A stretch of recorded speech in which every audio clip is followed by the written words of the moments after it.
Hello, everyone. I got.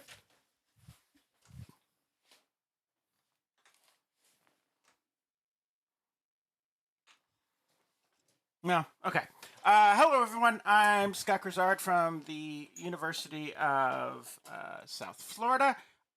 This is the extra special bonus lecture on optimization Redux. We're going to go over some of the problems that are in the problem set. And the big thing we're going to ask is there another way to solve these? Is there intuition behind all of these problems? And our goal is actually to connect the stuff that we did with optimization with the stuff that we did about the shapes of graphs. So it's, of course, they're connected anyway because what we're doing is finding a max or a min. But the question is there more to it? Can we create functions of the optimal expansion path? And that's what we're going to see this evening. As usual, the chat is in Discord for my class. So please, by all means, say in there. And emote chat, of course, is available on Twitch if you so desire. And I understand that there are people spying on me this evening because, they wanted to be. So, are there any questions before we get started? Questions, comments, questions. I saw some people typing in chat, of course, whose names I will not mention. Are there any other questions, specific questions? Yeah, the I don't know why that's happening. Hold on for a second. Maybe if I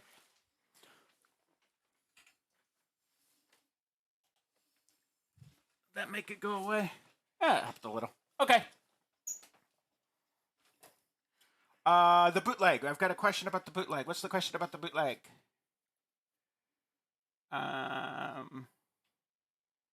Okay.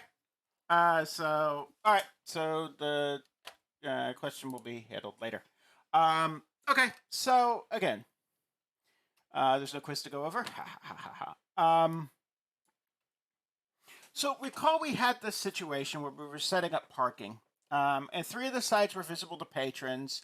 And so we were 3 sides, we were using $20 a foot fence, and 1 side we were using $10 a foot net fence. And we had some budget. And when we got that budget, we found out that the maximal area was 300 square feet. And then I turned around and I said, okay, if we wanted 300 square feet, what's the cheapest way to do it? And we wound up with a number of $1,200. And in both cases, the optimal dimensions of the lot were 20 feet by 15 feet. That was in the notes. So the question is why? How are these things connected? And then if they are connected, is there a way to produce a formula that would just, for any amount of money, I get the area that would produce, the maximal area I could get with that amount of money. And with that, and then on the same side, is there a way to take the amount of money, is there a way to get a function that would tell me, so the area that I could get for a certain amount of money, and then on the flip side, is there a way to get the cost if I want to give an area, if I minimized? So is there a way to get a functional relationship between these two things? I'm going to answer the second question first, okay? And then we'll go back and look at why these things are the same, okay? And why it doesn't make a difference which one I do, all right? Let's start with this question here. Let's start by asking ourselves, instead of the fair, I want to maximize area. Let's ask ourselves this question. What happens if I want to maximize area given some money C? So let's do this. I need to put on,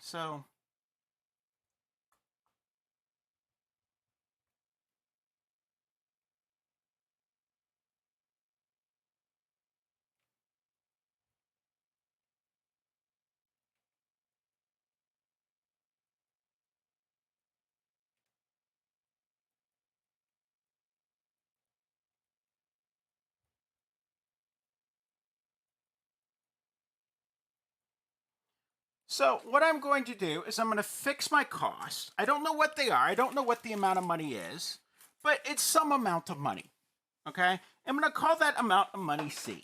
And the question is, can I produce a formula that would get me the output, the output, the area of the, I did not clear off my space very well, that would give me the area of the kind of optimal parking lot given a fixed amount of money. Can I build a functional relationship between these ideas? And the answer is yes, and we'll see why, as I said in part 2.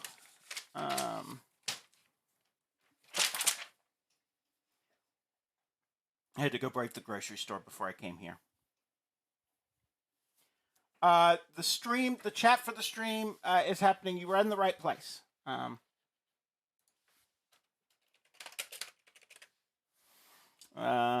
So the question was, I'm confused. Where's the chat in the stream happening? And the chat in the stream is happening right where you are. You asked the right question. So good question. So again, what happens if I want to maximize the area given some fixed C? Of course, there should be a question mark there. So let's do it. All right. So I've got the same.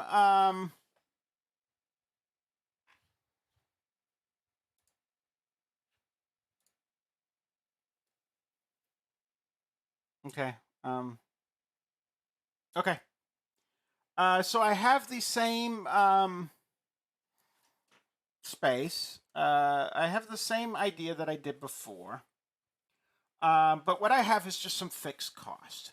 So I've got the same kind of constraint. I've got area equals length times width. And I've got cost equals 10 times W, which is this, plus 20 times L. There should be a foot there, which is this space here, plus 20 times W, that length there, plus 20 times L. So how do we feel about that there, 1 to 5?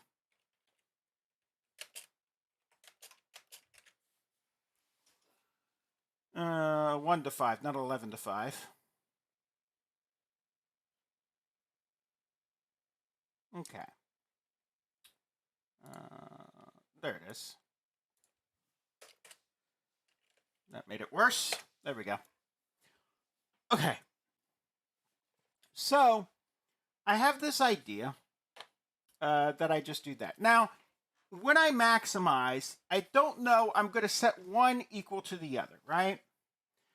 So if I had some number here, if I had some number for C, I would just, say, okay, I'd plug that number in, I'd solve for one of the variables. Let's go ahead and simplify this all the way through, by the way. This is 30W plus 40L. So what I would do is I'd solve for one of the variables. Well, I don't, so let's do that. C is just fixed. So let's just do that. That implies, let's solve for W this time. That implies that 30W equals C minus 40L. All right. I just, the 30's over here. I subtracted both sides from 40L, and I flipped which one was on which side. So that gives me W in terms of C. So what I wind up with when I combine these two equations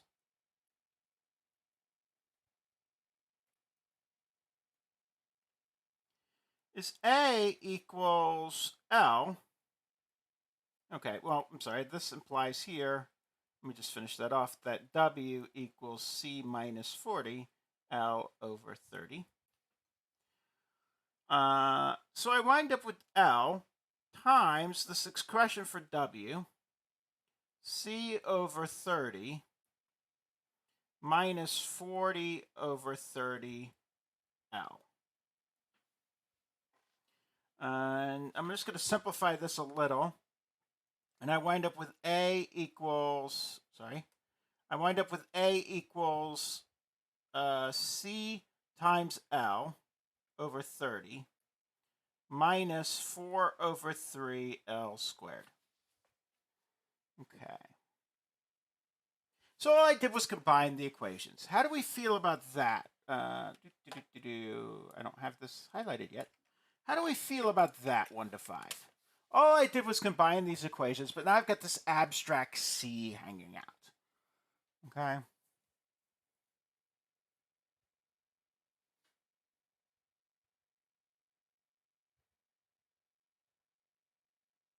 All right. I seem to have lost some voters. People probably said, it's boring. I'm answering one of the questions on the problem set, but, people just didn't want to show. Okay. Okay. Now, excuse me. Now what I'm going to do is I'm just going to take the derivative and set it equal to 0. So I get dA over dL. Now, this C is constant. So that C over 30, it just hangs out.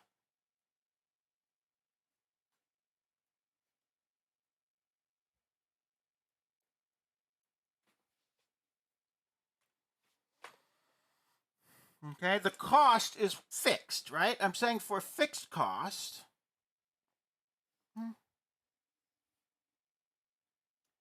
minus, and then that becomes 8 over 3 L cubed. Nope, I'll do the first, sorry. Brain's not working. So that just becomes 8 over 3 times the L. And while I'm here, because I'm here, I'm going to take the second derivative. Because I need it later to check to see if I have a maximum. Now, this C is a constant. This C is a constant here. So, it just goes away. C over 30 is a constant. It just goes away. And I wind up with negative 8 over 3, which is less than 0. So I give up.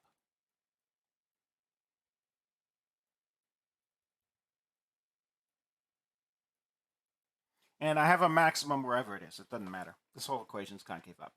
That's just a side note. I'm doing that while I'm here. Let's get back to the gold. And I'm going to set this equal to 0 because I'm maximizing.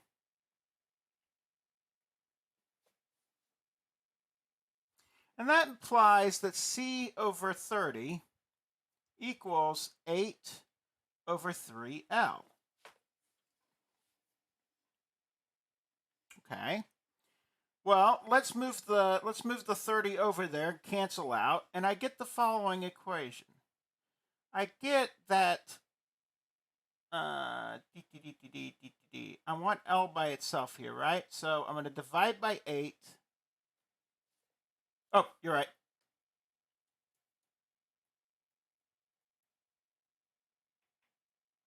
You are correct. I'm an idiot. Okay. All right, so I'm going to wind up with this idea here. I'm going to divide both sides by 3, and multiply both sides by 3. I wind up with, and divide both sides by 8. I wind up with C. I'll do the multiply both sides by 3 first. I wind up with C over 10 equals 8L. All right. Then I'm going to divide both sides by 8. And I wind up with C over 80 equals L. So my L, yes, my L, whatever my cost is, I'm going to divide by 80, and that's going to give me my optimal L.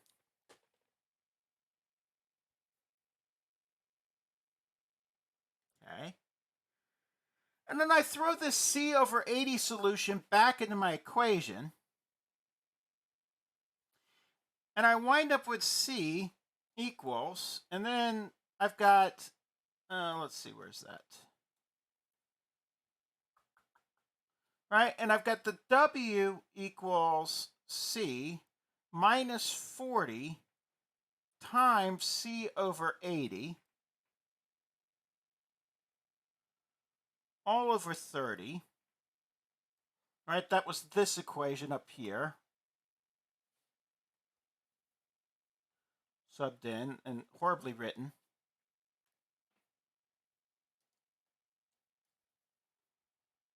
C minus 40 times C over 80 over 30.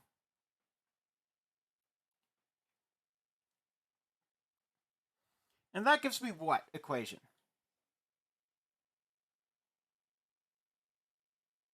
So the 40 there cancels. I wind up with C minus C over 2. Let's take that to a common denominator over 30.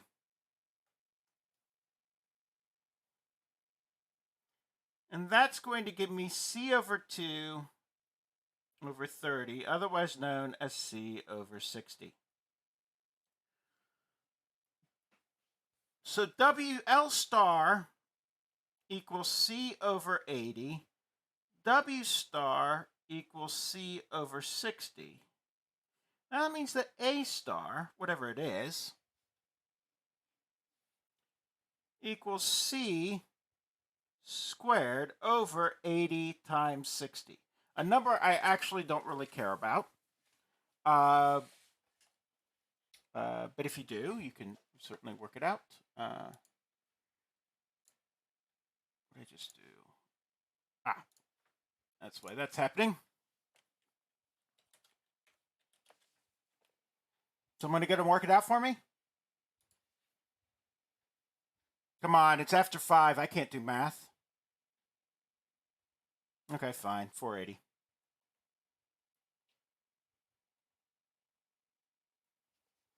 And 4,800. Okay, so what's the idea there?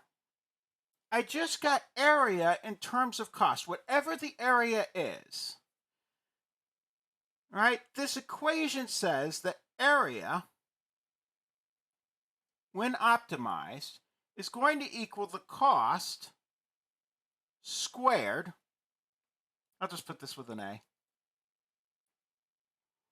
Over 4800. And I want this to be A star and C star, but I'm about to do derivatives on it too. So let me put those stars down there in the subscript. Okay, so how do we feel about this? I now have an equation of area in terms of money.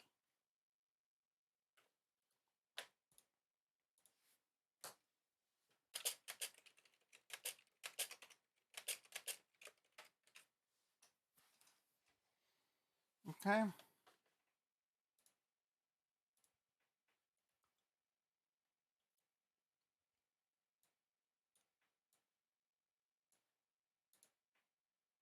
Oh, sorry. You mean like that?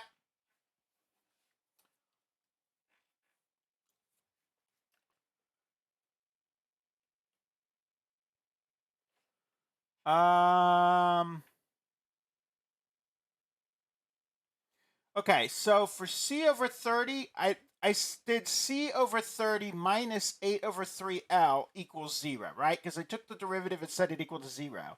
And that gives me that. And then I do some math.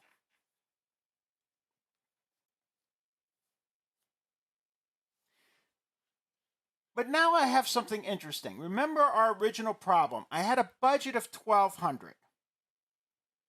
So I plug 1,200 in here and square it. And what happens? I plug 1,200 in there. I square it. And then I divide it by 4,800.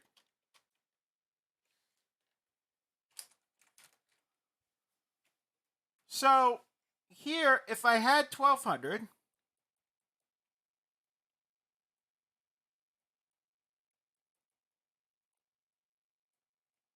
right, I get A equals 1,200 squared over 4,800, and that equals 300. So given a budget of 1,200 bucks, this says that I can build an area, a parking lot of 300 square feet. Okay, so I've solved for the formula. So if you give me another one, Okay, if you give me any other thing you want, give me another. So what about the budget if I had 2,400?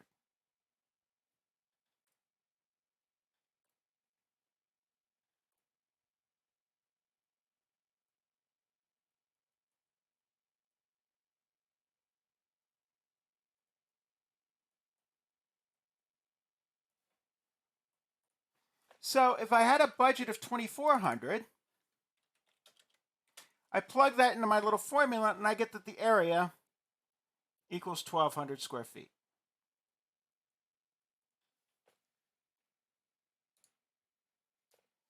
Exactly.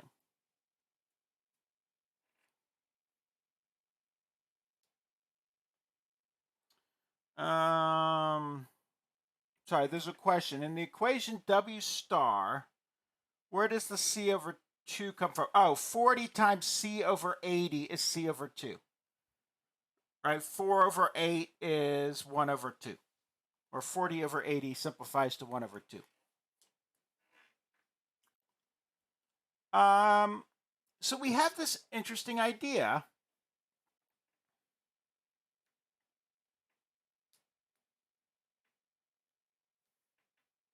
There's a question. Would we ever have a problem where we split the total budget, not the cost for one side, like we had in the quiz? Yes, but part of the point, that's a very good question, but part of the point for splitting the total budget is all I've done is double my budget. And if I do that, the ratios actually stay the same. And that's what's interesting about this. Let's look real fast at this number. Okay, so we solved this thing right here. I've got an area star equals C squared star over 4,800. This is called the expansion path.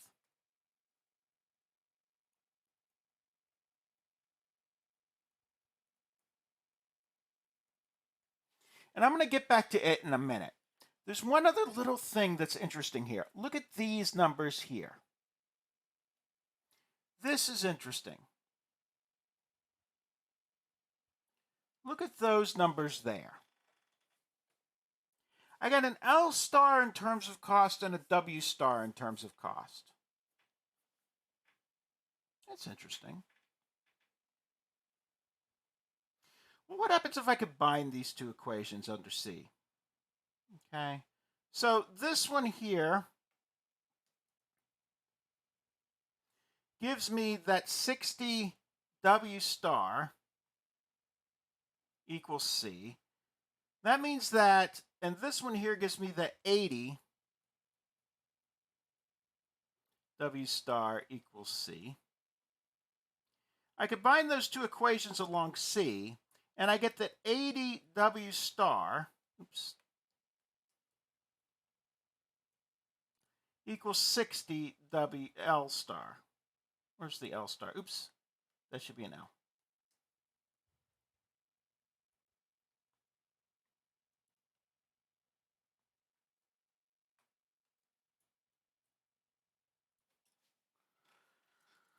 Okay. Well, that's interesting. That tells me here that when optimized,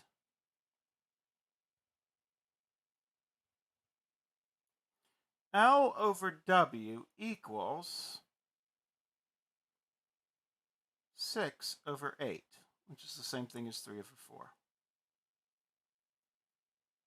So when optimized, my ratio, L over W, is going to equal 3 over 4. And it's not so much a shortcut, although we will get into the shortcut in a minute, because there is a shortcut here that's just slick, and I do mean slick. Especially with these problems. These problems where you have things like area, and we'll do another one about costs, are called Cobb-Douglas type problems. Okay? And the thing about a Cobb-Douglas type problem is your optimization thing is two things being multiplied together with some exponents here. And the cost or the constraint is always linear. Okay? And we'll get more to that. Okay? So a Cobb-Douglas problem is something like this.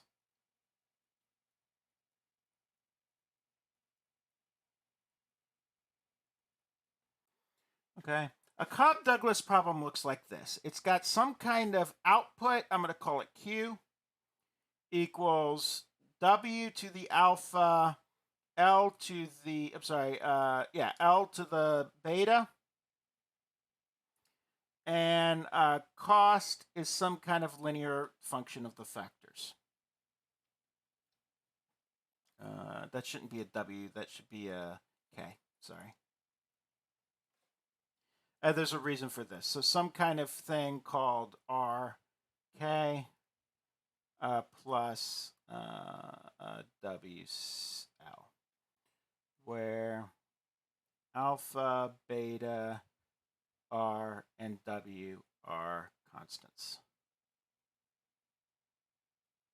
And if you want to know what those things stand for, but the point is that I've got some kind of output function that's a multiplier with some kind of constant betas. And I've got some kind of cost. Okay? And no, you don't need to know this for the test. This is completely extra arbitrary information that you don't need to know. But the idea is I've got some kind of cost, which is a function of the amount of rent I pay on my capital, plus the amount of wages I pay to my labor. And my output is a function of capital multiplied by labor with some kind of exponents, which is the factor of production. Okay? And these are all famous problems in economics. That's why they're called Cobb-Douglas, after two economist type people. And these area problems are actually examples of these problems, example of Cobb-Douglas production functions, which is neither here nor there, but kind of an interesting little side note. If you ever take economics, you will see that again.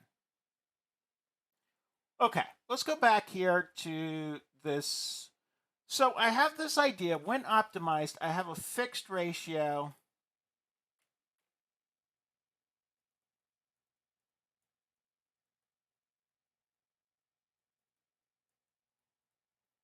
and that's one of the characteristics of Cobb-Douglas functions. Not all optimization problems are Cobb-Douglas, okay? But that's one of the characteristics of a Cobb-Douglas function, is that these two things this input, the ratio of the inputs are fixed. And it doesn't matter what level of output I'm doing or what level of cost or budget I'm throwing at them, the ratio of the outputs are fixed. The inputs are fixed. That's when optimized. And that's kind of an interesting thing.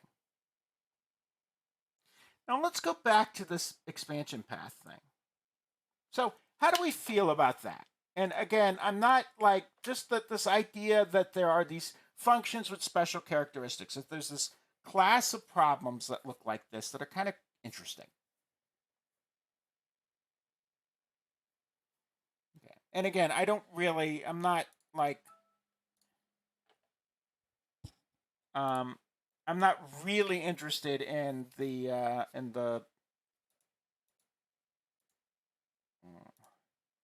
I'm not really interested in this problem from a mathematical standpoint, but it's kind of interesting that that happens. Okay, let's go back to this expansion path. Now, this has interesting mathematical properties. What happens if I take the derivative of the expansion path?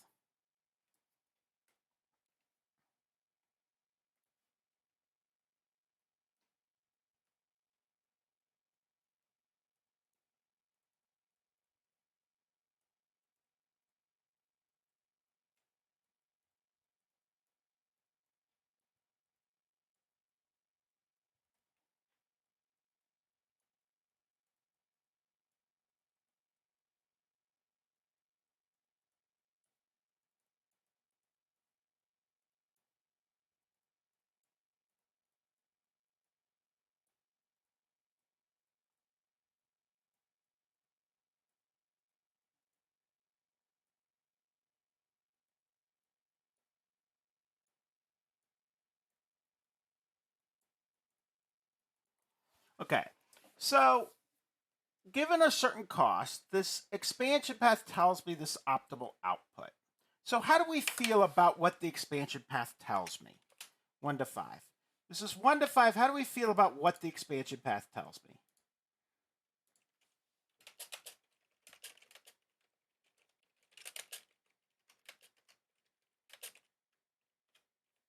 Okay. All right.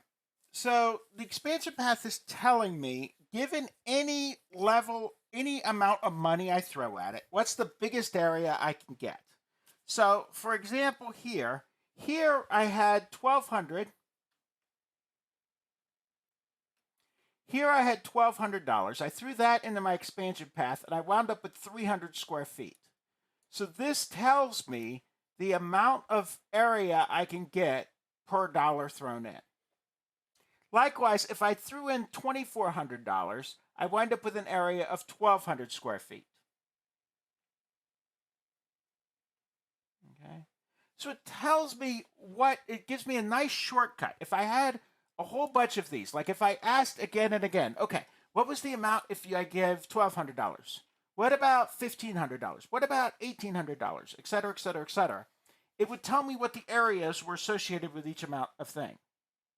Likewise, it tells me the opposite as well, the dual as well. Given an amount of area, I could solve for the amount of money it would take. For example, let's say I wanted to have a 900 square foot parking lot.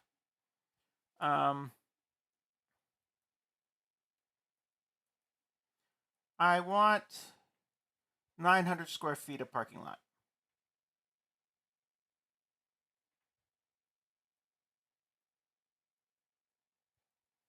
What will it cost me?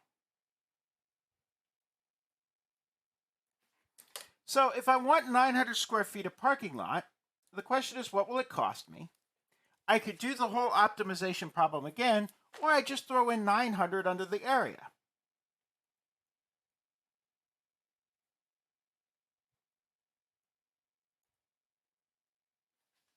Okay, so by that token, I just multiply the 4,800 by both sides. And that gives me this ungodly number.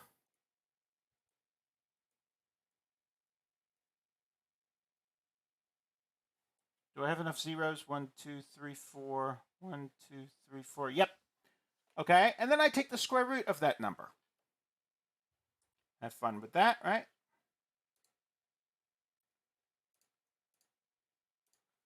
And I take the square root of that number, and that implies that C equals $2,780.46, give or take. Okay, so that's what it would cost if I wanted a parking lot that was that big. No, the expansion path is not A prime. The expansion path is just A. It's A in terms of C. And now my question is, what does the expansion path tell me about the nature of the problem? Yes, so this relates to the maximum. It gives me the greatest area based on my budget, or it gives me the budget needed for a certain area. And it's always optimal. It gives me the optimal way to, it doesn't tell me it tells me if I optimize, this will be what I end up getting. And that's kind of a cool thing. I don't have to work out all these problems individually. I can actually solve the problem in the abstract and get this expansion path thing. That's kind of cool.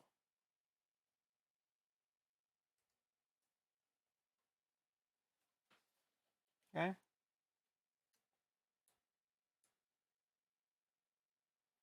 I find the minimal value. If what you mean is the cost, I plug in 900 square feet here.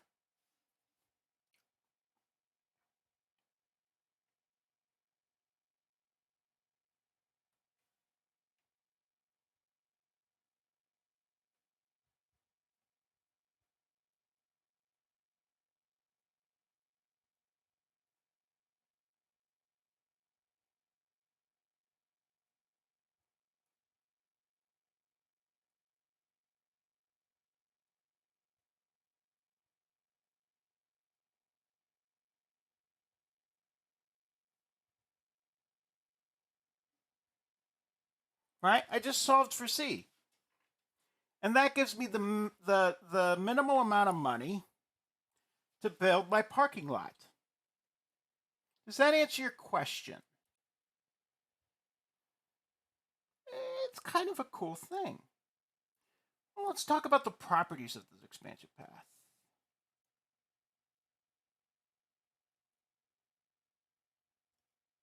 Ah, but they're the same, right?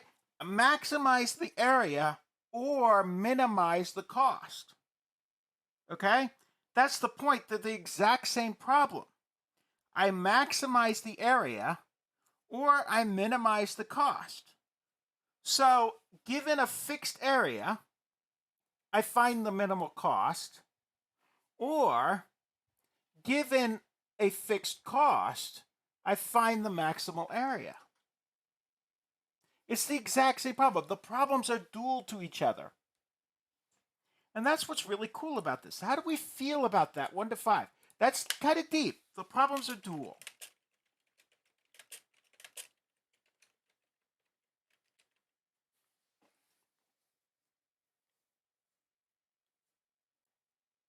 In other words, if I solve one, I solve the other. Exactly. In one sense, it finds the ratio, or it finds a formula of area to cost, right? The boss keeps telling me, well, exactly. When I'm talking about area, I'm looking for the maximum, right? When I talk about cost, I'm looking for the minimum. And the point is that when I do the problem, it doesn't matter which. Why is that? Let's look at why that is, and then I'll come back and talk about properties of the expansion path. Why would that be?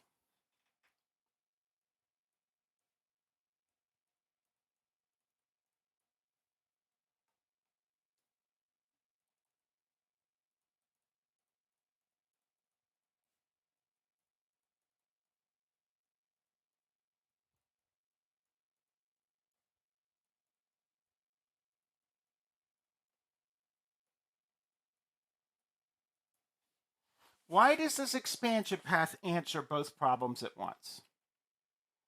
Okay, what's the mechanism that's at work? Okay, well, let's go back to our setup. Our setup was as follows.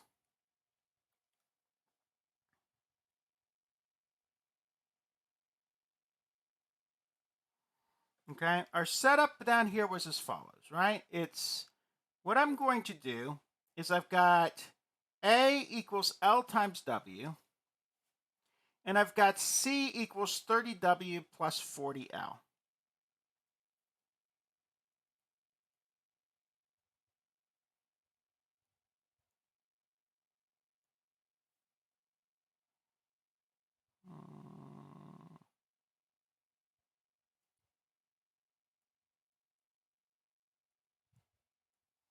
Okay. Now, instead of before, I'm going to pick what. So before, what I did, my initial steps were to solve this for one equation and one unknown and then maximize. All right? And I could have done the exact opposite thing. I could have said area was fixed and solved for the minimum. But in both of those equations, what I'm doing is I'm combining the equation. And then taking a derivative. Let's take derivatives first. Okay? Let's pick one to drive. Let's pick L to drive.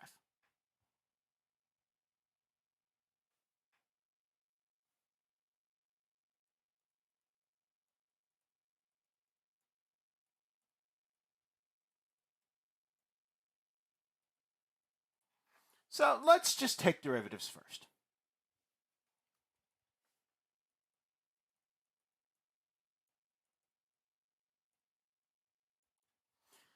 Doesn't matter which one I picked, I'm picking L. Okay? And this method, by the way, is in your book. If you wanted to find it in your textbook, it is on page, it's like a footnote. Well, it's not really a footnote, but it's kind of buried halfway in a page. But if you pull out their textbook, you'll actually find this on Note 2. It's called Note 2 on page 234 in section 4.5. Okay? Let me actually just write that right here. This is Note 2. on page 234 of the textbook.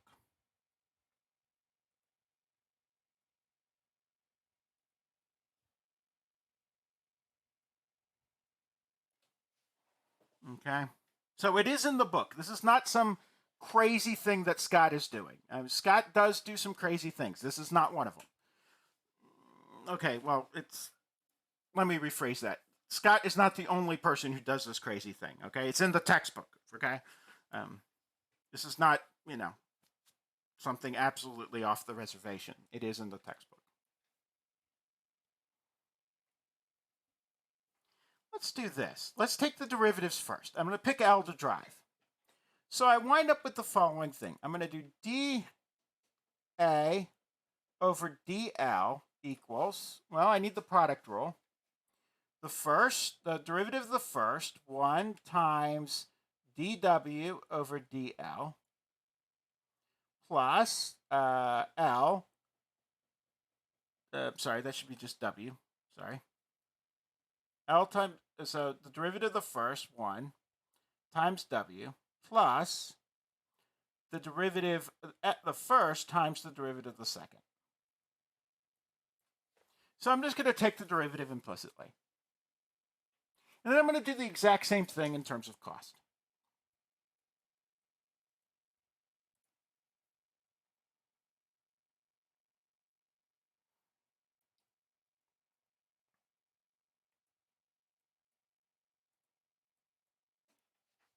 How do we feel about that, 1 to 5? Just taking the implicit derivatives.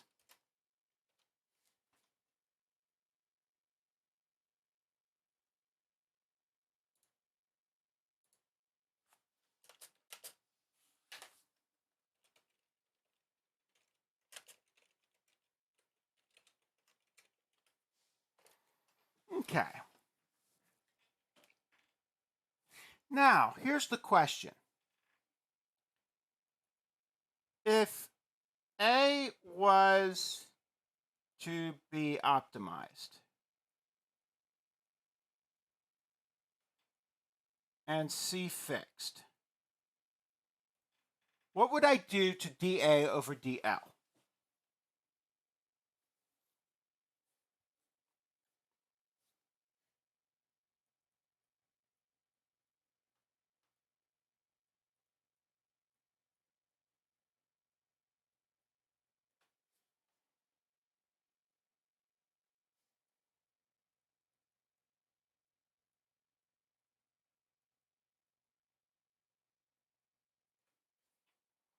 How do we feel about that? I would set dA over dL 0 to optimize, right? Because I'm looking for its max. And what would be dC over dL?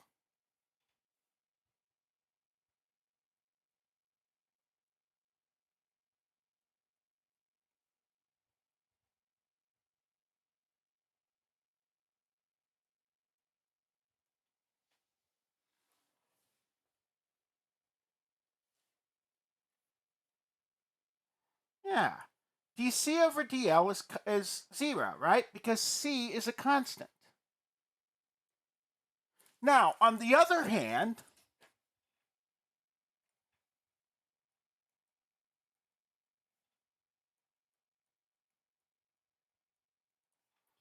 if A was fixed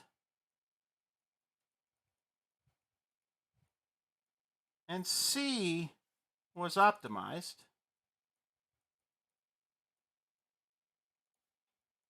I set dC over dL equals 0.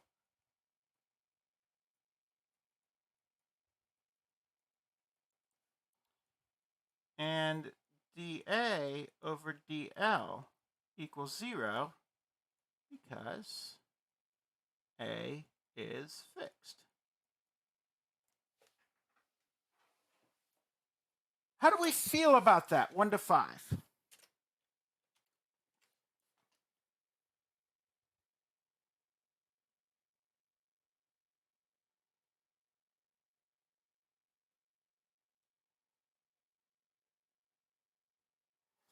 So the key here is that it doesn't matter which one is fixed and which one is being optimized. That's the exact same problem. In both cases, what I'm going to do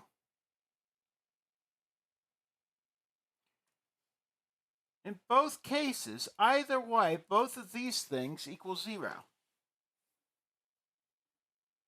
But that's the point. It doesn't matter.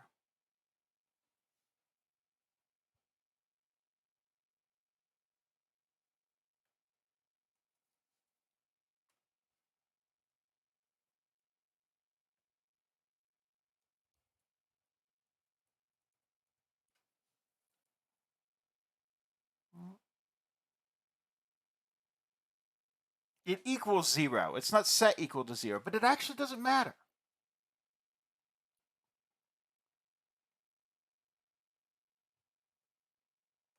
I see what you mean. The language is slightly ambiguous. I see what you mean.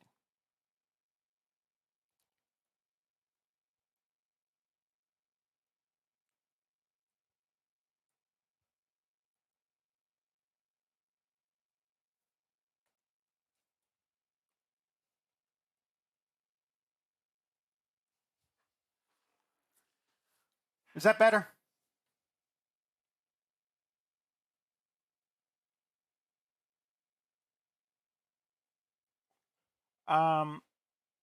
Okay.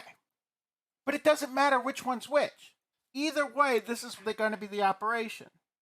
So either way, I wind up with these two equations. I wind up with W plus L times dW over dL equals 0. And I wind up with 30 dW over dL plus 40 equals 0. All right. That means from this one here, this means that W equals negative L times dW over dL, which implies that dW over dL equals negative W over L. So that's that one to that one. This one here implies that 30 dW over dL equals negative 40, which implies that dW over dL equals negative 40 over 30. These two together, yes.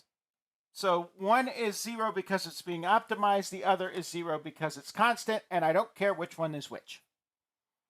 Okay? Because the problem is the exact same thing. And that's why this expansion path tells me so much information. It just doesn't matter which one of these I'm doing.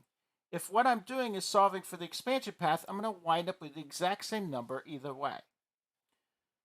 So now what I'm going to do is I'm going to combine these two equations, and I wind up with negative W over L equals negative 40 over 30, which then together implies that when I optimize,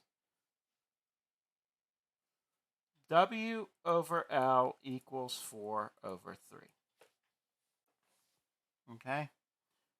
So the ratio of W to L is 4 to 3. And that is the exact same ratio we got right here. Of course, there I did L over W, right? So this right here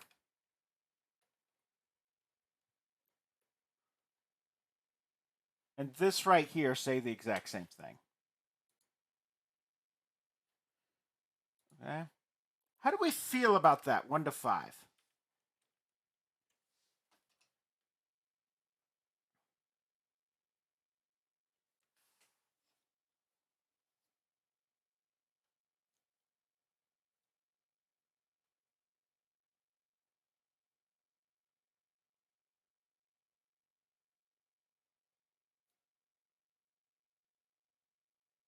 Yeah, this is another way to get the ratio, but it's faster.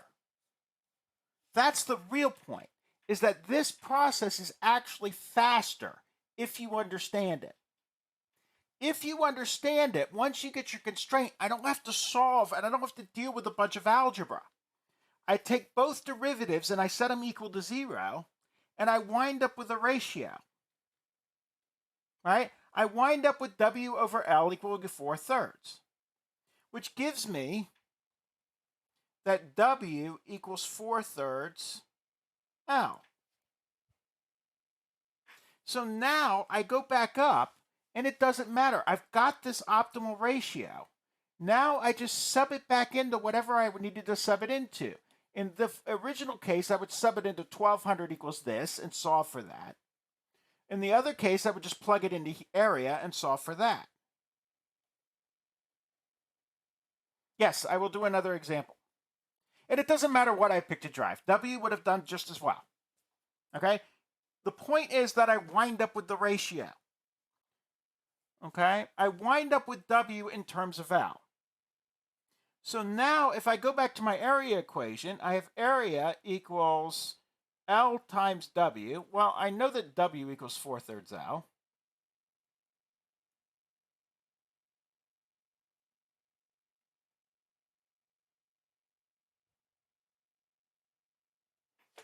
I know that that's going to be that. And then I look at cost again, and I know that cost equals, where's my cost? 30W plus 40L.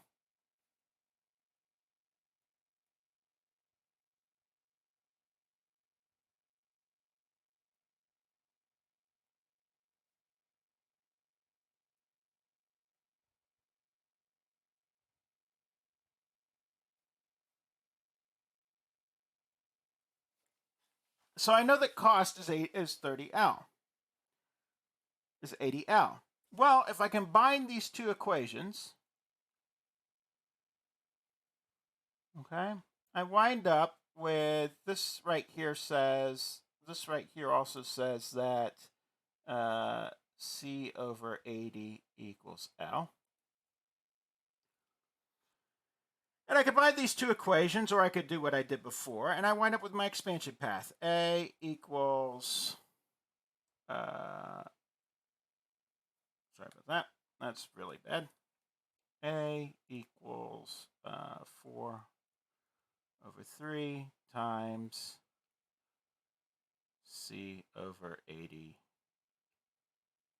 squared, and then you do a bunch of math, and you wind up with the following.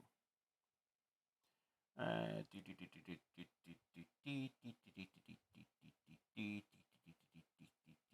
wind up with C squared over 4,800.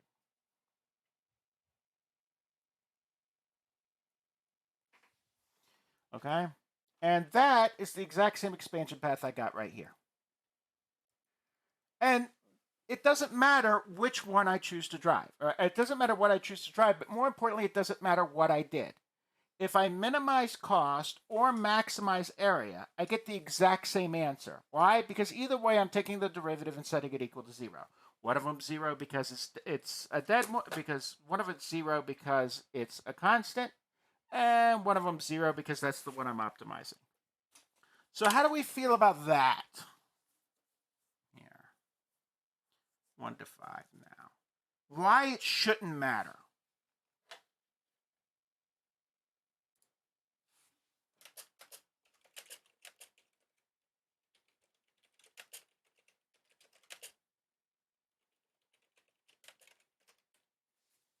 Okay. Let's do another example. Want me to pull something off the problem set?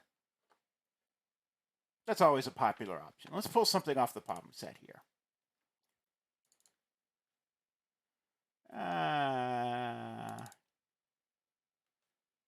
Let's see. Problem set.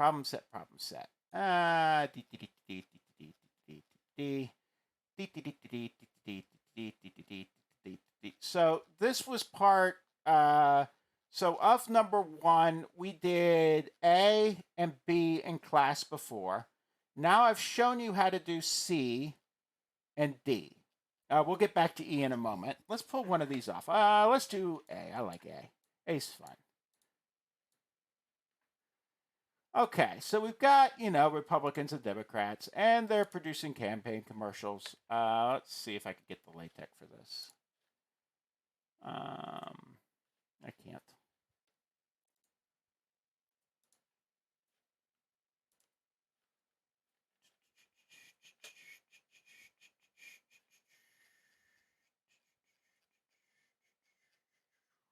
There we go.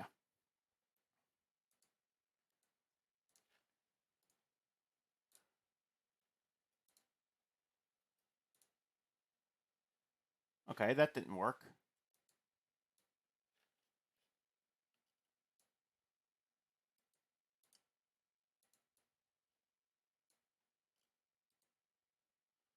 Copy.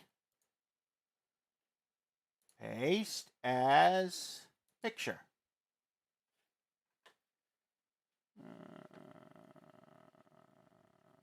Tools.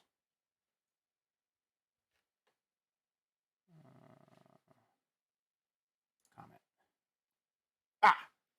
Okay, so I've totally ruined the joke at this point, haven't I? It's sad.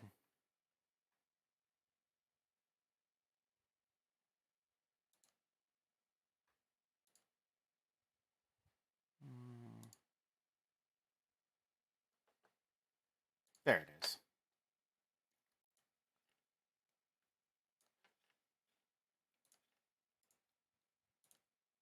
There we go.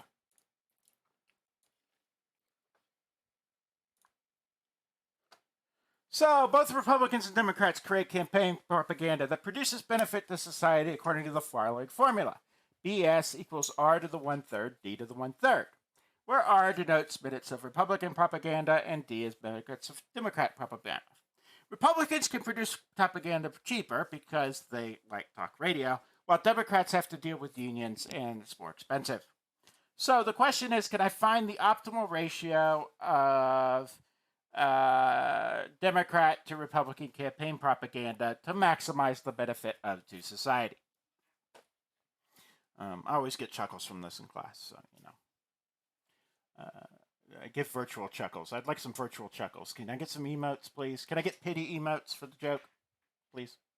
Anyway, so no pity emotes. I can't get a pity emote in emote only chat. Okay, there we go. Thank you. So yeah. So how do I solve this problem? Well, besides the fact that the optimal is obviously 0.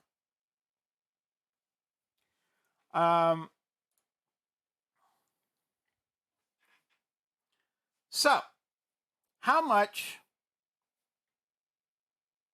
do I solve this problem? What I'm looking for is that same expansion path. Well, let's do it. I've got BS equals R to the 1/3 D to the 1/3, right? The cube root of R times the cube root of D. And I've got that the cost equals 1 times 1 million times R plus 2 million times D. Okay. 1 to 5, how do we feel? Oops, cancel. 1 to 5, how do we feel about the setup?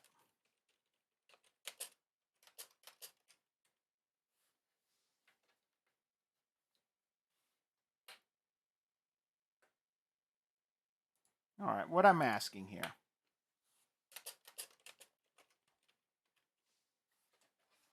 Okay. Now, I could do this by doing it the other way, but let's just go with what we've got, all right? Let's let R drive. I don't actually care. I could let D drive. It doesn't matter.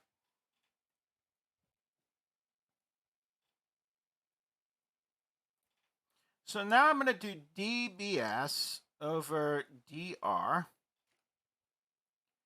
equals, and I'm going to wind up by doing, I'm going to take the product rule. So I'm going to do d over dr, the derivative of the first, times the second, plus the first times the derivative of the second.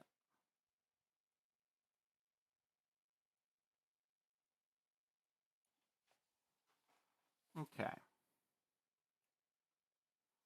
All right, that's just distracting as all. I'll get out. Okay. Now what I'm going to do, so here's my derivative. Oh, let's do a little bit more work on this. And I'm going to wind up with 1/3 r to the negative 2 over 3 times d to the 1 over 3 plus r to the 1 over 3 times 1/3 d to the negative 2 over 3. Okay?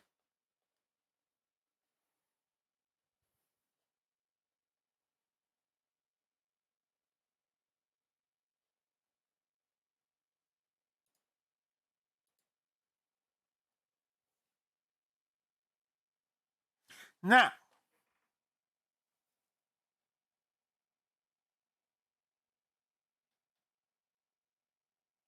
I'm going to set that equal to 0. Oh, you're right. Thank you, thank you, thank you. I knew I forgot something. And I forgot my chain rule. That was nice. Thank you. All right. Now I'm going to do the other one, and that's that. And I'm going to set this equal to 0.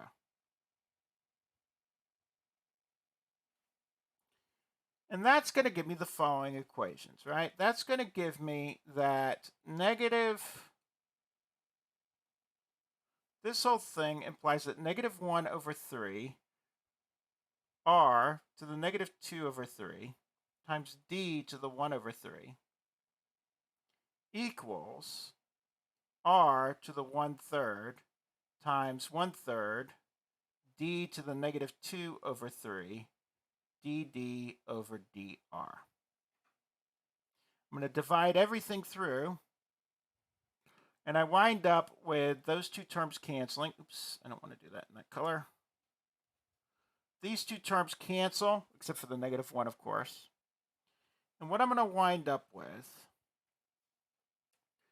is this 2/3 is going to go to the bottom. I'm going to wind up with d negative d to the 1/3 over r to the 2/3 equals r to the 1/3 over d to the 2/3 dd over dr.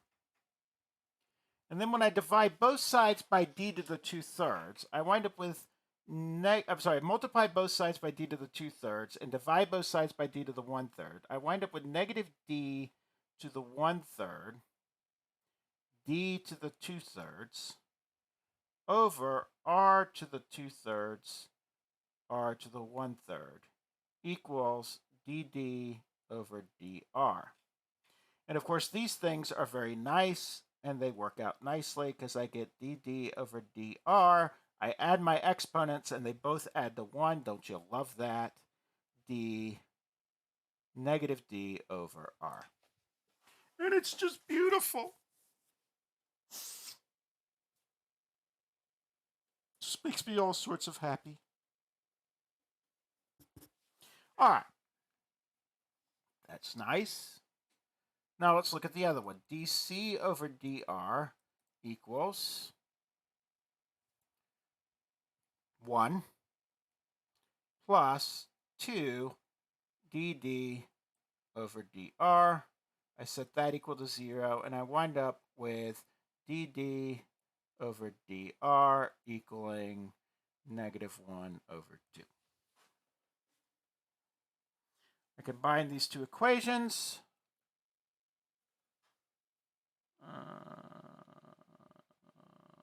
Excuse me.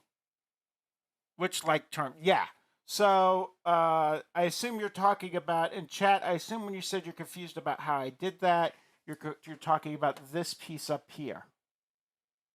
So what I did was I moved this to the left, moved this way over here, right, with a negative sign, and then changed which side was right, right? So I moved that there. I canceled the 1/3, and then I divided everything, and then I rewrote these negative exponents as positive exponents, right? So this d right here had a positive exponent. This had a negative exponent. I put that there. This had a positive exponent. This had a negative exponent. I put that there. And then I multiplied both sides by d to the 2/3, and I divided both sides by r to the 1/3. And I wound up with negative d to the 1/3, d to the 2/3, over r to the 2/3, r to the 1/3. And they're being multiplied. Yes, exactly. And then they're being multiplied, so I add the exponents together, and I wind up with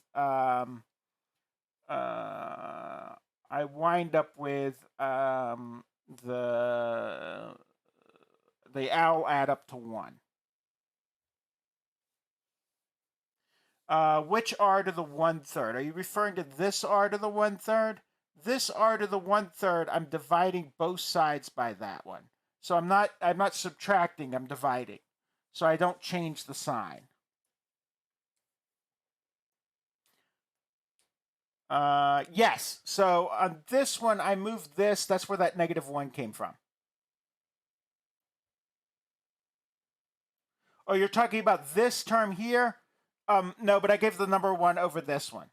So I could have left it on this side and then multiplied both sides by -1. But what I really did was I moved this to this side with the negative and then changed the order. So I gave the negative to this side instead of that side. That is a little confusing. I'm sorry about that. But it wasn't mathematically wrong. I just did it quickly. I can move that back if you want, if it's really bothering you here. So I take it off there and I put it here, and I wind up with this here being positive, this here being negative, and this being negative d dr. But then when I combine them, I just divide both sides by the negative, if that's bothering you. It's the same thing. Does that answer your question? You're right. I shouldn't have done it like that because I was skipping a step. I just stuck it right there instead of the other side. So, you know, mathematically it was correct, but it was too fast. Okay, so now I'm going to combine these two terms, and I wind up with the following little piece of tidbit.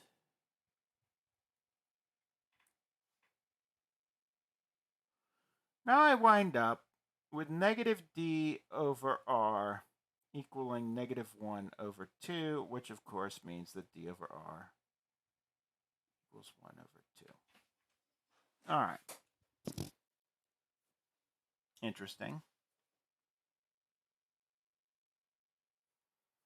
Okay. Which also implies that r equals, let's see, what's the fastest way to do this? If I stick the d on this side, yeah, that'll be better. So I'll stick the r here, multiply both sides by d, and that means that r equals 2d.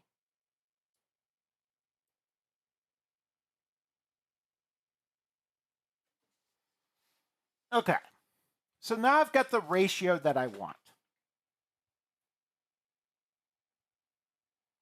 Well, now I can sub that back into my cost, and then I sub that thing back into that BS number.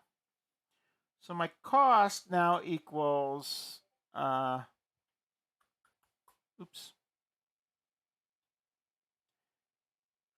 cost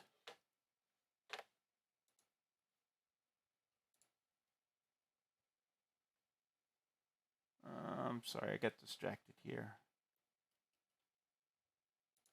There it is. My cost now equals, where was it? 1r plus 2d.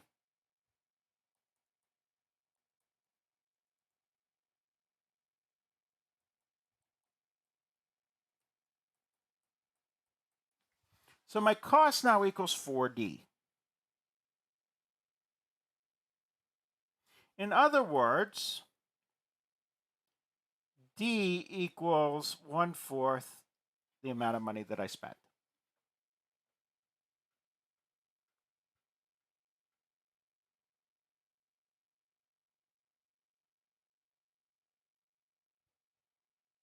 Okay.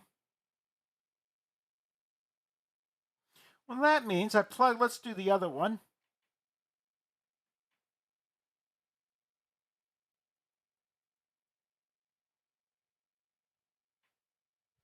Instead, let's do R plus, this should be D equals R over 2. 2 times R over 2 equals 2R, which implies that R equals 1/2 C. Okay. Well, that's nice. So the total amount of BS I get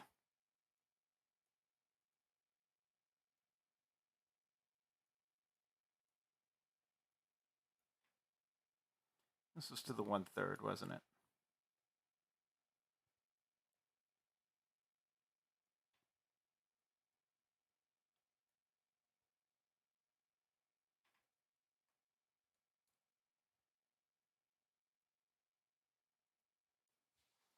Okay, and now I've got something that looks a lot like an expansion path. I just got to do the algebra. The algebra. Okay, well, this is going to be C to the 2/3 when we're all said and done. So this is going to be 1 over 4 to the 1/3 times 1 over 2 to the 1/3 times C to the 2 over 3. Okay. Now 4 to the 1/3, that's actually 2 to the 2/3.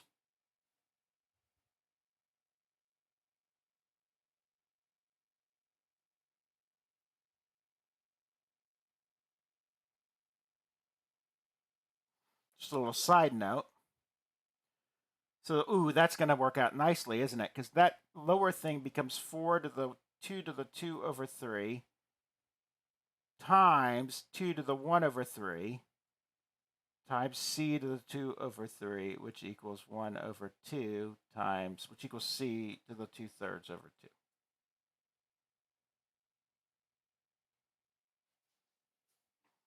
And we have our expansion path. BS equals C to the 2 over 3 over 2. How do we feel about that? 1 to 5. Oops, nope, I don't want to do that.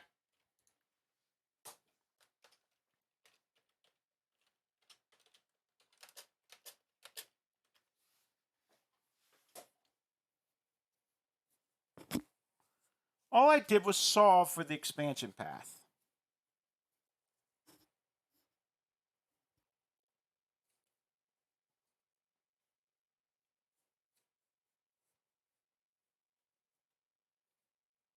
No, there's a question. Is that similar to the one on the quiz?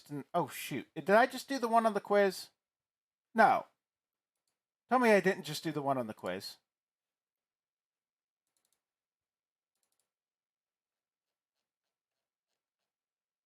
No, I didn't. Okay.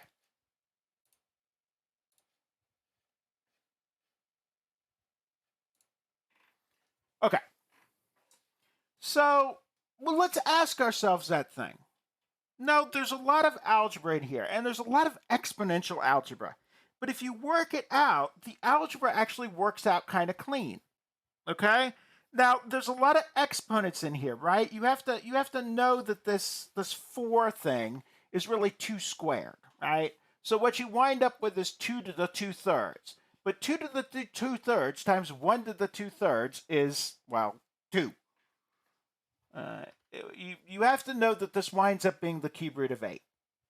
All right? There is some algebra in there. I will confess. But this bit right here is actually simpler algebra than it looks, because what happens is all this algebra, all these exponents just add up to 1. And that makes the problem lovely. Now, look what happened here. I wound up with c to the 2/3. Look at where I started. That's the sum of those two exponents. Notice here I wound up with c squared. That's the sum of those two exponents. Oh, that's interesting. What does that mean? All right. I'm going to leave this for a bit because there's one little thing I want to talk about, and I'm almost out of time. I told myself I was going to go like a standard class, and I'm already over. And then I will be happy to answer any questions that you have with regards to these optimization problems.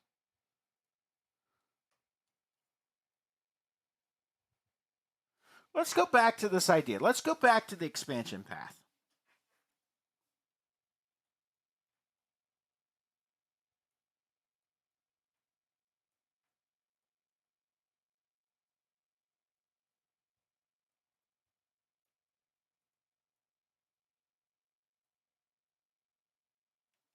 Okay?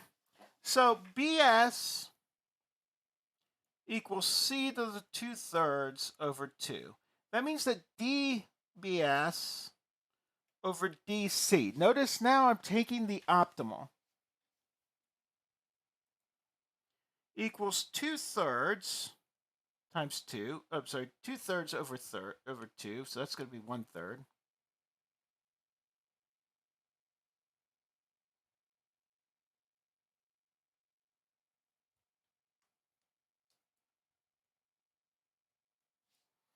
Okay? Those two things cancel, and I wind up with 1/3 c to the negative 1/3, which is greater than 0. Okay, what does that tell me? That tells me that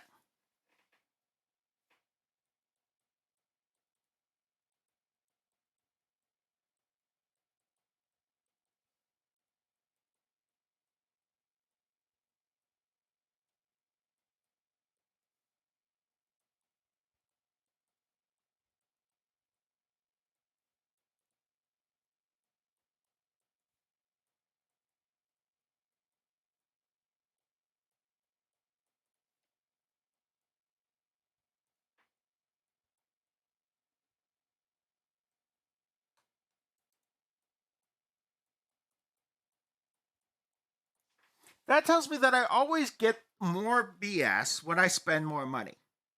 Okay? I have positive returns.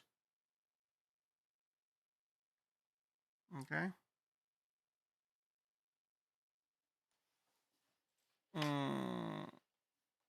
Did we just lose the connection? It doesn't seem to want to say the word spend. I may have lost the connection.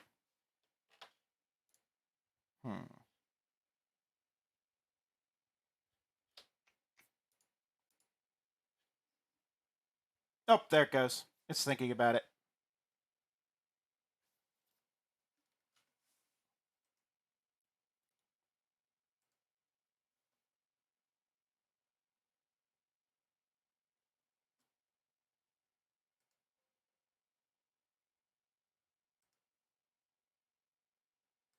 There it goes. Okay.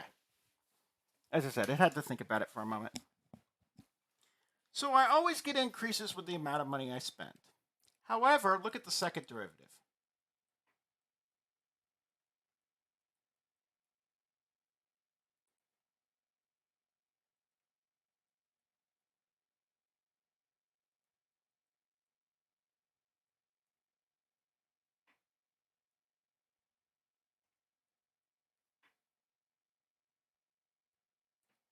And that's always less than 0.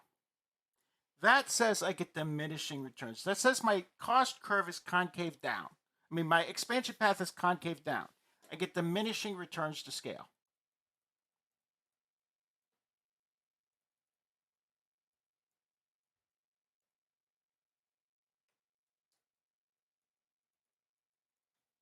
Okay? So this is that classic curve. When you think about the amount of stuff that I get for the amount of money I throw at something, it gets smaller. All right, that's this idea. If I look at this curve, right? If I pull up Desmos and I look at the curve, y equals x to the 2/3 over 2, right? I'm going to wind up with a curve that looks something like this, except I don't care about the negatives. The curve is concave down, right? Here I get a lot more return to my money than I come up and I do this, right? Here at 7, if I give it $8 million, I get 2 units of BS, right? But to get another 2 units of BS, I got to go all the way over here to 22.78. I get diminishing returns to scale. How do we feel about that? 1 to 5. Dadgummit.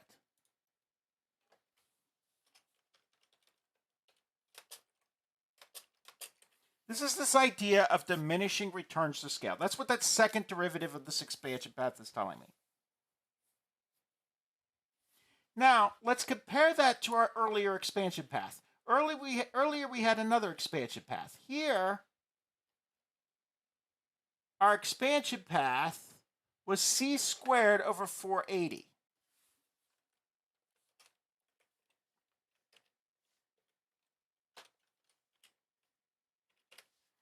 So if I take the second derivative of that,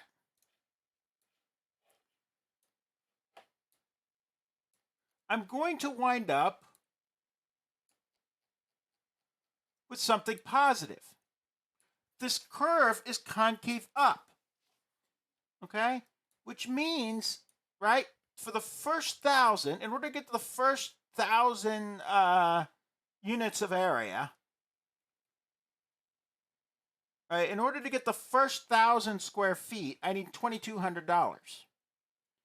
But the second 2,000 square feet, in order to get to 3,000 square feet, I need just a little bit less than $2,000. In other words, the amount of increase that I needed was a lot less. To go from here to here took more money than to go from here to here. And that took more money than it does to go from here to here. So to get from 0 to 1,000 took more money than to get from 1,000 to 2,000. This has increasing returns of scale. The derivative of the other one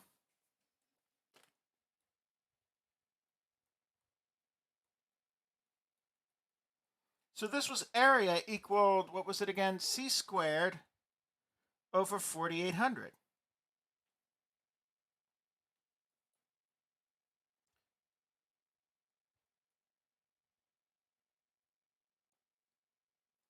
Right? And that gives me increasing returns to scale.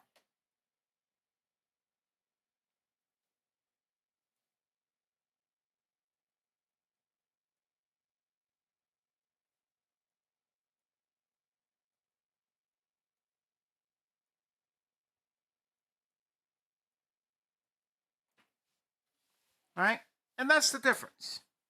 Okay.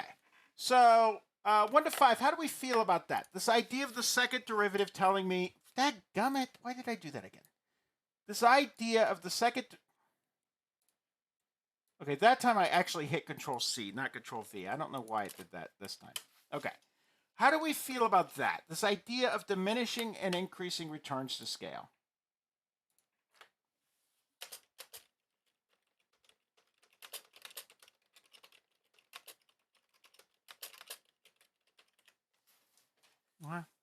And that's kind of a nice thing to kind of finish off with for this section, right? We talked about the no, the first derivative is different, right? So here I would get dA over dC equals oops, this should be dt squared equals C over what is that, 2,400? Which is greater than 0. So yes, they're both greater than 0 is the first part, right? So I get increasing returns. I'm sorry, not increasing returns. I get positive returns.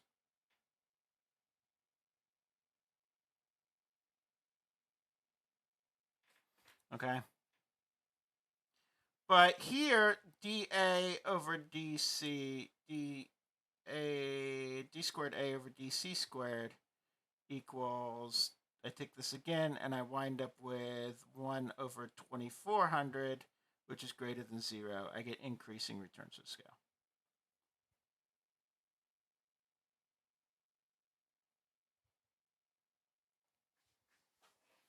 Okay.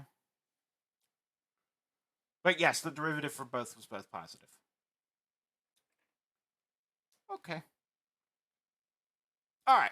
So what I wanted to do, I kind of did what I wanted to do here, was I went over all of this issues here. So what I'm going to do now is I'm going to log off Twitch and I'm going to jump in Discord chat and I will answer any questions that you might have about any of these. So I guess that just answers your question. Any other questions, comments, issues, suggestions, thoughts? Okay, so I'm going to stop streaming and get into Discord.